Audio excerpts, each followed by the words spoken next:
I.A.N. to address the Assembly.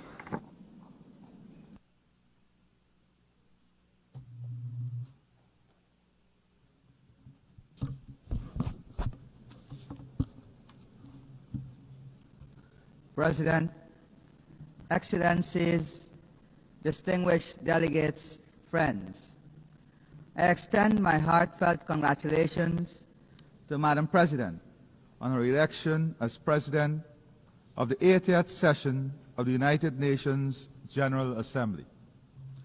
I also record my profound appreciation for His Excellency Philemon Yang of Cameroon, whose distinguished stewardship and steady hand guided the 79th session. Today, as we mark the 80th anniversary of the entry into force of the United Nations Charter, we find ourselves at a crossroads. This organization, our organization, has delivered. From creating international law, promoting development and human rights, to resolving disputes, providing humanitarian aid, and advancing self-determination and independence. The fact remains, over these 8 decades, we have worked together for the greater good. From 51 member states in 1945 to 193 today, the UN has established itself as the premier organization for multilateralism. In fact, it is difficult to imagine our world without the United Nations. However, as it is with anniversaries, we must reflect honestly and candidly, where are we at 80?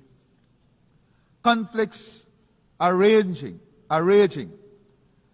as geopolitical tensions intensify. Food insecurity is worsening. Displacement is growing. Human rights are being ignored. And climate change is threatening lives and livelihoods. Our sustainable development goals are imperiled by shrinking development and budget support. Spending on peacekeeping budgets is diminishing, and humanitarian costs are soaring. Meanwhile, global military spending in 2024 saw its steepest annual increase since the Cold War. President, the United Nations noble mission to maintain international peace and security will ring hollow if it allows power to triumph over principle and might to override right.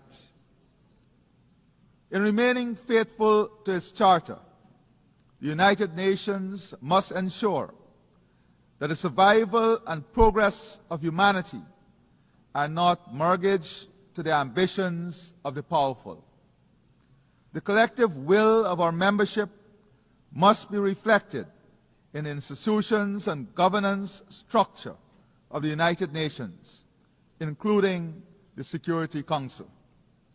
On this note, as we prepare to leave the Security Council at the end of this year, I want to thank our permanent representative and a team from Guyana for their exceptional work at the Security Council and their leadership.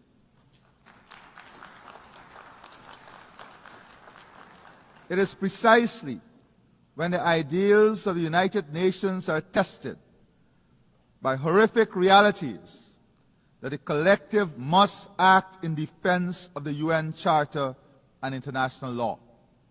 At present, a dark shadow looms over the 80th session of the General Assembly.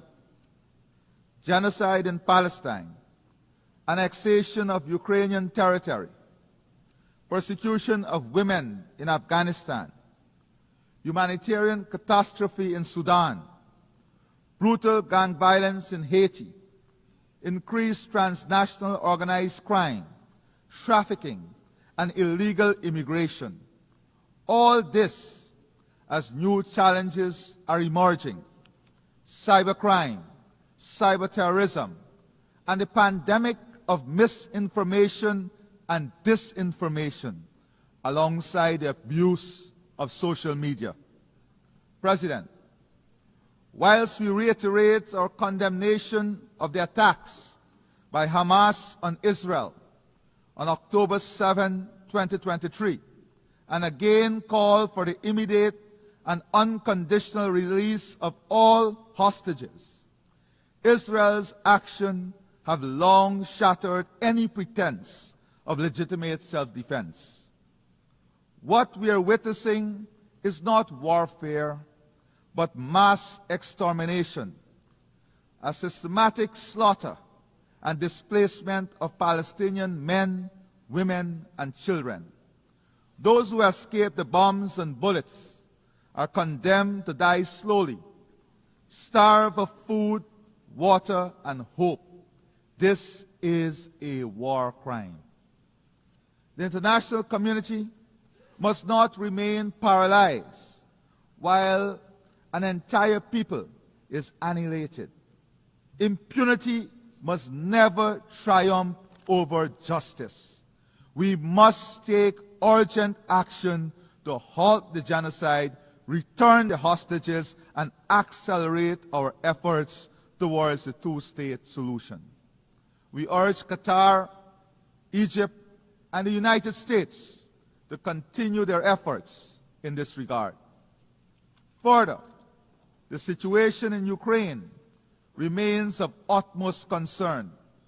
Guyana reiterates its call for an urgent end to the Russia-Ukraine war and reaffirms its support for Ukraine's sovereignty and territorial integrity. Equally, the international community must act decisively in Haiti, where gang violence, displacement, and shortages of food and medicine have pushed the nation into deepening despair. Restoring security is the foremost priority, requiring strict enforcement of the arms embargo and robust support for a UN-authorized mission. I emphasize that without urgent humanitarian funding and a Haitian-led and owned political process, stability will remain elusive. We must address the root causes of Haiti's continuing troubles, including its historical debt burdens, which stymies its development, prospects, and upliftment of its people. As President Macron acknowledged, making Haiti pay for its independence was unjust. This is a welcome step. President, turning to my own country, Guyana, a small and peaceful state, we have endured repeated threats and aggression from the Bolivarian Republic of Venezuela. The territorial controversy between our states is now before the International Court of Justice, which has twice reaffirmed its jurisdiction and which in 2023 issued provisional measures ordering Venezuela to refrain from altering the status quo. Yet, Venezuela persists with unilateral laws and threats of annexation, flagrantly violating international law, the UN Charter, and the very principles that sustain global order. If the rights of a small state can be trampled upon and legally binding orders ignored, what protection remains for any nation under international law? Yet, Guyana continues to repose confidence in international law. For us, the principles of sovereignty, territorial integrity, and non-interference are non-negotiable. We will not cower to coercion, intimidation, or unilateral action. We thank our international partners and allies for their solidarity. President, At 80, the time has come for a frank conversation on Cuba, one that would lead to the prosperity of its people, optimizing the full potential Cuba offers to its people and the rest of the world. Central to this dialogue is the lifting of the embargo on Cuba and its removal from the list as a state sponsor of terrorism. Also important to our region is our collective effort against drug trafficking, human trafficking, and illegal migration. We support efforts by the international community to addressing these crimes that are destroying the lives of our people, especially young people. The region must continue to champion efforts to enhance democracy, promote good governance, and respect the will of the people in determining governments of their choice through free and fair elections. President, this year marks the 30th anniversary of the Beijing Declaration and Platform for Action. The Declaration remains a blueprint for achieving gender equality, which, despite transformative strides, remains significantly unrealized in most parts of the world. In Guyana, the dividends of strategic investments in leadership and capacity building for women and girls are evident. More women have assumed leadership roles in government, in parliament, and in public and private sectors. We have achieved gender parity in education at all levels and advanced the socio-economic empowerment of women through land and home ownership and diverse job opportunities in traditional and emerging sectors. To enable women to participate equally and competitively in the workforce, government is offering child care support, which will include day and night care centers for children. President, survival of our people, our economies, and our planet depends on accelerating action on the Sustainable Development Goals.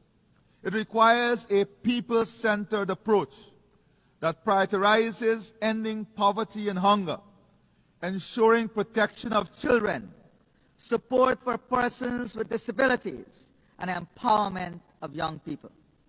Peace, stability, and sustainable development cannot exist in isolation from the urgent need to address climate change, which poses an existential threat to the most vulnerable and to our shared future. Guyana repeats the call for accelerated, unified global action to limit global warming. We continue to match our words with actions, protecting our forests, investing in sea and river defenses, improving drainage and irrigation, and restoring mangrove ecosystems to protect our people, our land, our livelihoods, and our planet. Our low-carbon development strategy 2030 demonstrates that economic growth and environmental stewardship can advance hand in hand. As the first country certified under the RED Plus Environmental Excellence Standard and a successful seller of carbon credits, we are demonstrating that nature has tangible value and that innovation and responsibility can and must be rewarded. We call on the international community to deliver predictable, accessible climate finance, to support adaptation and resilience, and to embrace nature-based solutions. We once again commend Prime Minister Motley and the Bridgetown Initiative as the path towards sustainable financing for climate action. President, this year marks the 10th anniversary of the Sustainable Development Goals. Yet, the slow pace of implementation and regression in many areas sung a stark warning that the promise of 2030 is at risk. Guyana calls for renewed global commitment to financing for development, including fulfilling official development assistance pledges, mobilizing domestic resources, and addressing the crippling debt burdens that hinder progress in many developing nations. Addressing these development challenges requires recognizing that the health of our ecosystems is inseparable from achieving the SDGs. Guyana proudly convened the inaugural Global Biodiversity Alliance Summit in Georgetown in July 2025, uniting over 140 countries, organizations, community groups, indigenous leaders, scientists, and financial institutions. The Georgetown Declaration, endorsed by this broad coalition of stakeholders, sends a clear and urgent message that biodiversity is a global public good and its protection must be woven into national development plans, climate strategies, and financial frameworks. Building on the global pledge to double protected areas by 2025 and achieve the 30 by 30 goal by 2030, the summit underscored the urgent need for innovative financing mechanisms, including biodiversity credit, green bonds, debt for nature swaps to fund nature's protection. Guyana is actively exploring biodiversity credits to create sustainable income streams for forest communities, building on our carbon credit success. We have signed a memorandum of understanding with the Yale Center for Biodiversity and Global Change to co-develop a national biodiversity information system, a digital backbone for data-driven conversation. Guyana is demonstrating that economic development and environmental stewardship can advance together by using natural gas as a bridge away from heavy fuel oil and investing in hydropower, solar, wind, and other renewables. We aim to lower electricity costs for our citizens and businesses while ensuring universal access to affordable, reliable, sustainable, and modern energy. Guyana is pursuing an ambitious energy infrastructure and investment plan. While climate change is an existential threat, the reality is that the world still requires energy, an energy source from petroleum, to power growth and development for which there is growing demand. This is essential for the survival of our economies. AI and digitization are accelerating this demand at an extraordinary pace. As you're aware, Guyana is quickly becoming one of the world's largest energy producers per capita, carefully balancing its green footprint with energy production. We'll use our vast gas reserves through a transformational gas-to-energy project. We'll use this resource, taking advantage of our strategic geographic location, to establish an AI hyperscale data center. Large AI data centers are rarely found in similar-sized territories. As such, implementing a project of this scale is of immense pride for Guyana.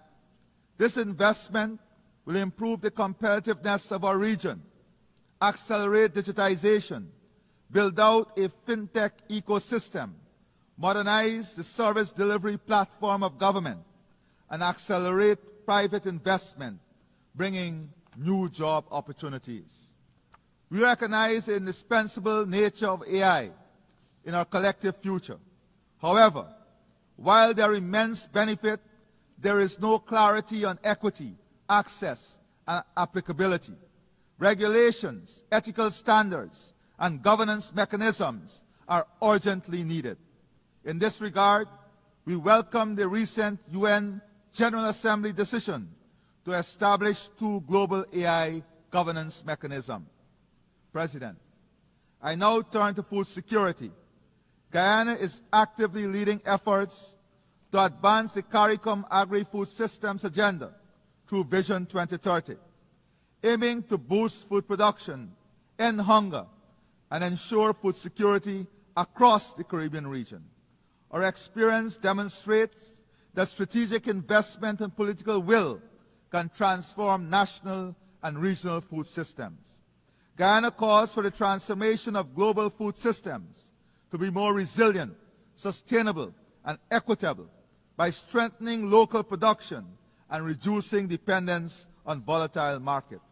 Guyana stands ready to share its experience and partner with others to ensure nutritious food for all.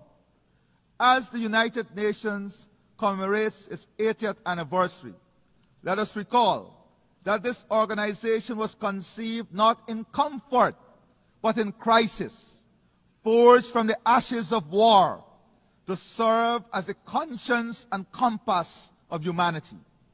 8 decades later, that duty has not dimmed. It has only grown more urgent. If the UN is to remain humanity's best hope, it must stand firm against aggression and remain fully engaged with the great question of our time. We must be bold in recognizing the necessity for institutional adjustments that will advance the organization's success. Our generation will be judged not by the eloquence of our declaration, but by the substance of our deeds.